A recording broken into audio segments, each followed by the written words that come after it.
Bharatiya Janata party के बिहार के प्रदेश अध्यक्ष भाई मंगल जी, विपक्ष के नेता श्री नंद किशोर जी और नवादा की सेवा के लिए प्रतिबद्ध, उत्साही, जुझारू उम्मीदवार मेरे परम मित्र भाई श्री गिरिराज जी, मंच पर विराजमान सभी वरिष्ठ महानुभाव और विशाल संख्या में पधारे हुए भारत के भाग्य विधाता मेरे भाइयों और बहनों,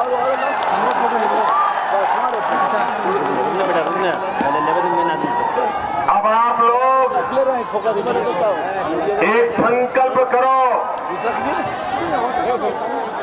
एक निर्णय करो, अब न वादा।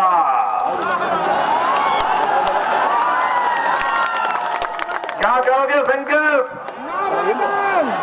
न वादा, अब तो होना चाहिए इरादा।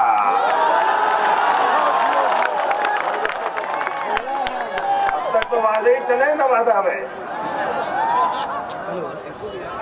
भाइयों बहनों, मैं स्वयं इस क्षेत्र की सेवा करना चाहता हूं।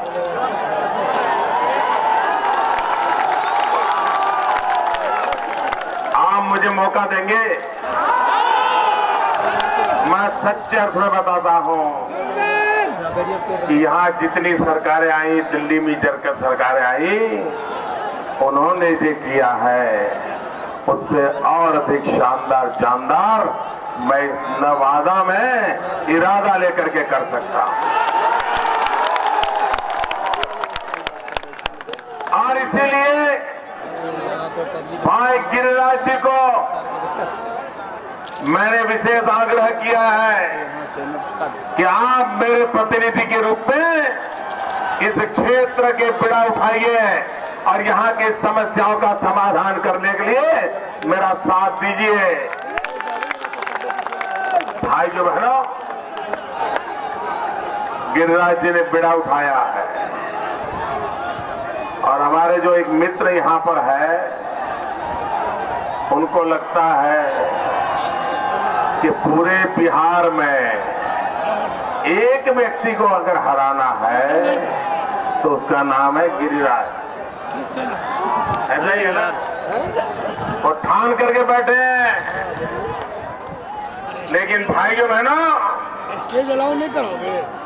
इस बार बिहार की धरती ने रंग बदल दिया, मोड़ बदल दिया है। तो स्टेज अलाउ कराओ। पूछो ना मंगली से। मैं कह सकता हूं पूरे हिंदुस्तान में अगर जबरदस्त कहीं आंधी है तो आंधी बिहार में है।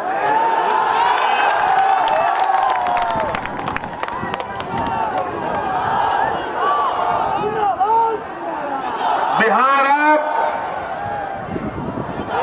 संकटों से बाहर आना चाहता है। बिहार अब मुसीबतों से मुक्ति चाहता है। और इसलिए भाइयों बहनों, बिहार ने ठान ली है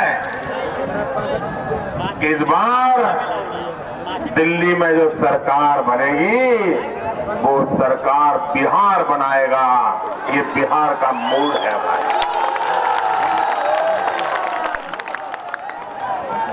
भाइयों बहनों, मैं जब 27 अक्टूबर को बिहार का मैंने मिजाज देखा था, मैं देश में चारों तरफ जाता हूं,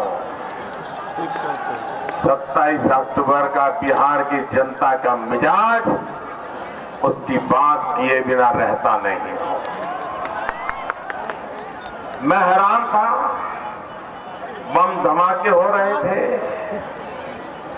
धरती लहूलुहान हो रही थी, सरकार सोई पड़ी थी, आतंकवादियों का खूनी खेल चल रहा था।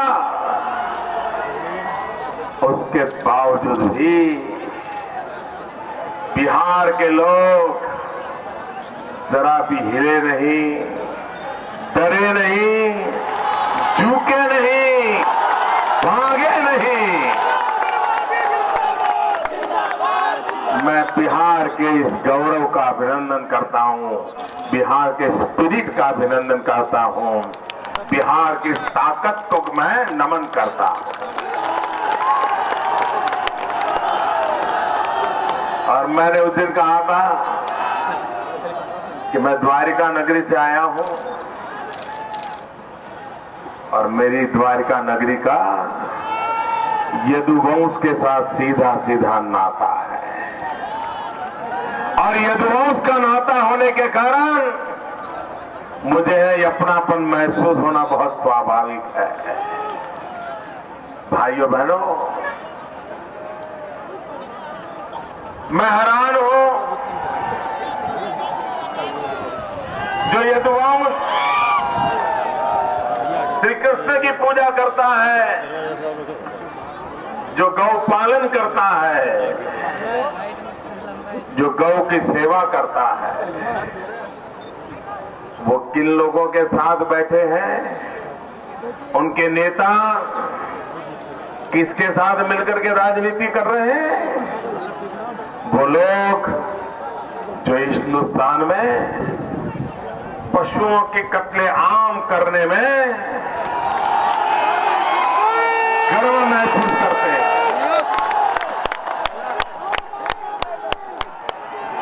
भाइयों बहनों, हमने हरित क्रांति सुना है, हमने श्वेत क्रांति सुना है,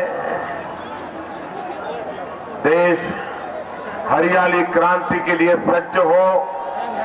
पहली हरियाली क्रांति हुई, दूसरी हरियाली क्रांति हो, श्वेत क्रांति की शुरुआत गुजरात से हुई, बिड़ा उठाया था।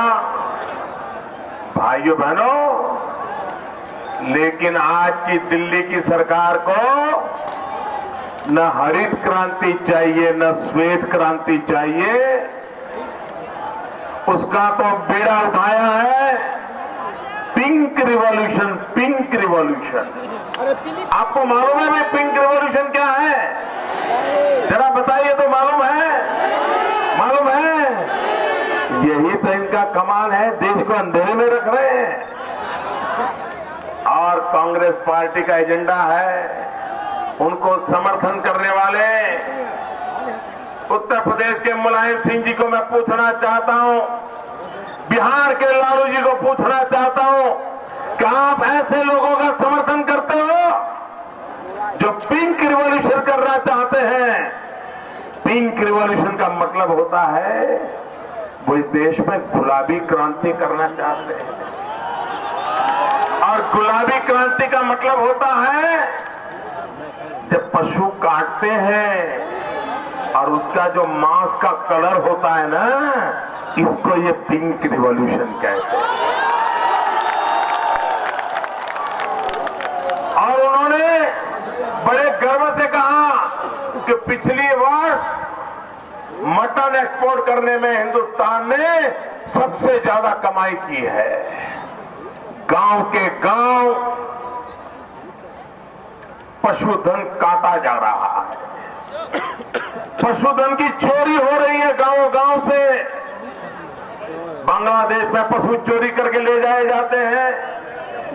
हिंदुस्तान के कई कोने में बड़े बड़े स्लॉटर हाउस बने हैं। और इतना ही नहीं भाइयों बहनों, ये दिल्ली में ऐसी सरकार है, वो किसान को तो सब्सिडी देने को तैयार नहीं है।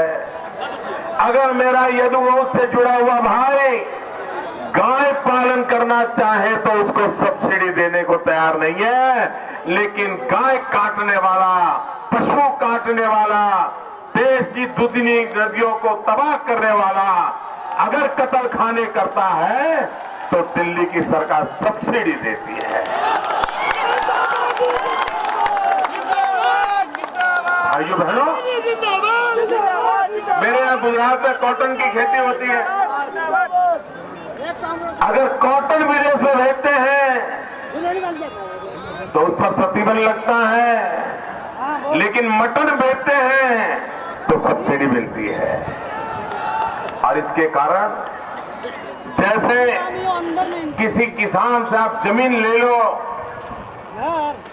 तो उसका जीवन तबाह हो जाता है, वैसे ही किसी पशुपालक के पास से, किसी किसान के पास से पशु ले लो तो उसका जीना मुश्किल हो जाता है। लेकिन दिल्ली में बैठी हुई सरकार को न देश की संस्कृति का पता है, न ही देश की परंपराओं का पता है, और न ही देश के पशुपालकों के लिए पशु कितना पवित्र होता है, उपयोगी होता है, ये दिल्ली में बैठे हुए लोगों को अंदाज नहीं है। और इसलिए भाइयों बहनों, वो पिंक रिवॉल्यूशन का बेड़ा उठाए हुए हैं। भाइयों बहनों, आप मुझे कहिए, दिल्ली में 2004 से फोटो सर तो वो मैडम सोनिया जी की सरकार है, 10 साल हो गए। आपके जीवन में कोई बदलाव आया है? ऐसे नहीं, पूरी ताकत से बताओ। आपके जीवन में कोई बदलाव आया है? आपके गांव में कोई बदलाव आया है? आपको सुरक्षा में कोई सुधार हुआ है? कानून व्यवस्था में सुधार हुआ है? नौजवानों को रोजगार मिला है? किसानों को खेत में पानी मिला है? माताओं बहनों को सम्मान मिला है?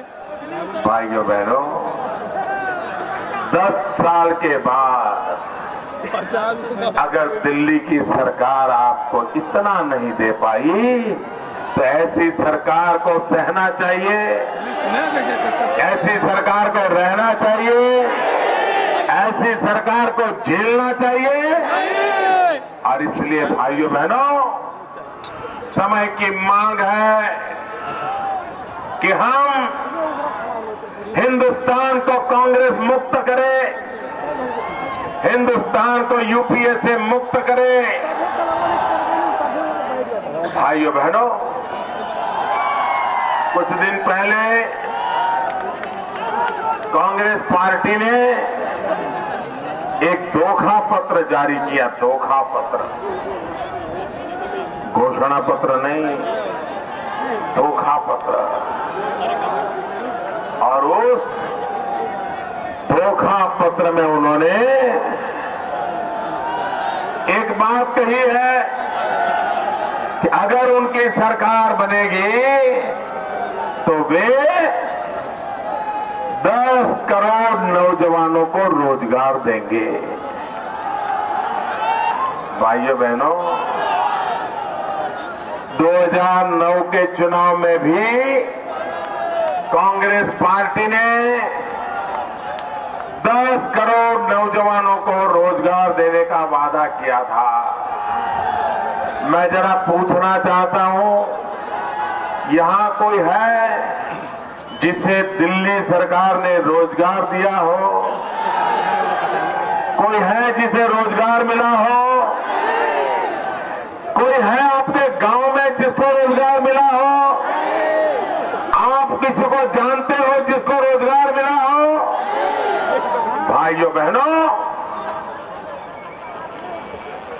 2009 में वादा किया, वही वादा 2014 में करें और काम कुछ भी न करे तो इनको आप धोखा पत्र कहोगे कि नहीं कहोगे? ये धोखा पत्र है कि नहीं है? और इसलिए भाइयों बहनों, मैं आपसे अनुरोध करने आया हूं कि हमारे देश में अब हर क्षेत्र में धोखाधड़ी बढ़ रही है। हर क्षेत्र में जनता जनार्दन को लूटा जा रहा है। भाइयों बहनों, आप मुझे बताइए, हिंदुस्तान में भ्रष्टाचार होता है कि नहीं होता है? जरा पूरी ताकत से बताओ, भ्रष्टाचार होता है कि नहीं होता है? ये चोरी का माल ये विदेशी बैंकों में रखते हैं कि नहीं रखते हैं? ये काला धन विदेशी बैंकों में है कि नहीं है? जरा बताओ तो, काला धन विदेशी बैंकों में है कि नहीं है? क्या ये काला धन वापस लाना चाहिए? विदेशों से पाई वापस लानी चाहिए। ये चोर लुटेरों के रुपये हिंदुस्तान के गरीबों को देने चाहिए। भाइयों बहनों, आप सब तो हाँ कह रहे हो, कोई ना नहीं कह रहा है। क्यों आप ना नहीं कह रहे हो? क्यों ना नहीं कह रहे हो? आप इसलिए ना नहीं कह रहे हो क्योंकि आपका तो 1 रुपया है ही नहीं।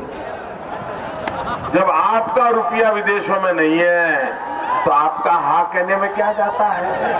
तो ना कौन कहता है भाइयों? काला धन वापस लाने के लिए ना करने वाले कांग्रेस पार्टी के लोग हैं, दिल्ली में बैठी हुई सरकार के लोग हैं। उनको काला धन वापस नहीं लाना है क्योंकि ये चोर लुटेरों के पैसों की वो रक्षा करना चाहते हैं। और इसलिए भाइयों बहनों, मैं आज आपको वादा करता हूं, मैं आपको विश्वास दिलाता हूं कि दिल्ली में हमारी सरकार बनने के बाद देश को लूट करके जो रुपये विदेशों में ले गए हैं वो काला धन विदेशों से वापस लाया जाएगा और गरीबों के कल्याण के लिए वो खर्च किया जाएगा। भाइयों, यहां हमारे एक विधायक महोदय मुझे बता रहे थे कि उनके क्षेत्र में सैकड़ों गांव ऐसे हैं जिन्हें पीने का पानी मुहैया नहीं हो रहा है, पीने का पानी नहीं मिल रहा है। पंचायत की पंचायत पीने का पानी उपलब्ध नहीं है। आप मुझे बताइए भाइयों बहनों, आजादी के 60 साल के बाद आपको पानी मिलना चाहिए कि नहीं मिलना चाहिए? जरा बताइए, पानी मिलना चाहिए कि नहीं मिलना चाहिए? भाइयों बहनों, भाई उधर वो ड्रामेबाजी जरा बंद हो तो अच्छा होगा। हो गए फोटो सारे, प्लीज नीचे आइए सब लोग, आप नीचे बैठिए दोस्तों। बहुत फोटोग्राफी हो गई, आपकी फोटो कल छप जाएगी भैया। जरा कोई वॉलेंटियर है तो उनको नीचे बिठाइए और वो जगह मीडिया वालों के लिए खाली कर दीजिए।